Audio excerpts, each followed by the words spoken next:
Si toi aussi tu penses que le coaching amoureux a des lacunes importantes, je vais t'expliquer exactement pourquoi. Tout d'abord, il y a le mythe du contrôle relationnel.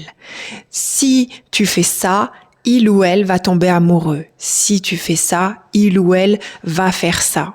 C'est de la manipulation, c'est du contrôle émotionnel.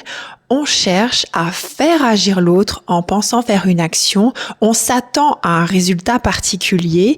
Finalement, l'action qu'on fait est basée sur le stress, l'angoisse, la peur et également l'insécurité émotionnelle, votre propre insécurité émotionnelle. On est sur une dynamique de pouvoir, c'est-à-dire qui a l'ascendant sur l'autre, qui a le contrôle de la relation.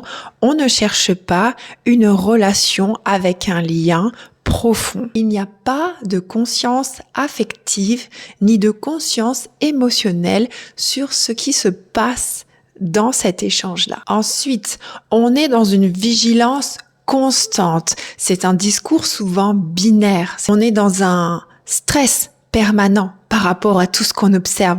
On teste, on est stratège. On n'essaye pas d'établir un lien de confiance, mais on est dans la méfiance et dans la réaction par rapport à l'autre et on suranalyse tout ce qui se passe au travers du filtre de la peur. Comment basculer vers un échange beaucoup plus sain? Plutôt être dans l'accueil de ce qui se passe, l'accueil de l'incertitude, puisque la vie est incertaine. La vie va vous proposer de nouvelles expériences qui ne sont basées sur aucune expérience que les coachs ou que les autres peuvent vous proposer. Respectez le timing divin, respectez votre propre timing et acceptez que les choses puissent se passer lentement.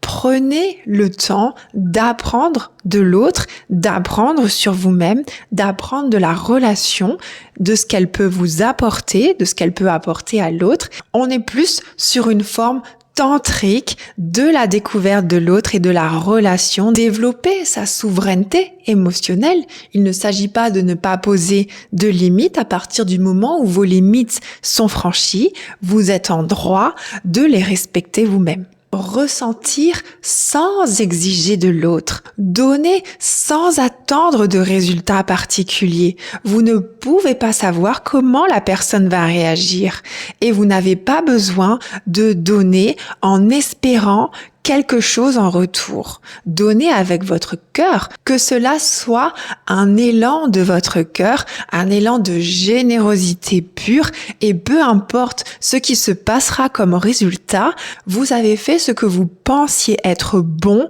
pour vous à ce moment-là. Laissez le lien vivre sans poser de contrôle sur l'autre ou sur ce qui va se passer. Faites-vous confiance et faites confiance à l'univers. Peu importe le résultat. Profitez de l'expérience pour grandir.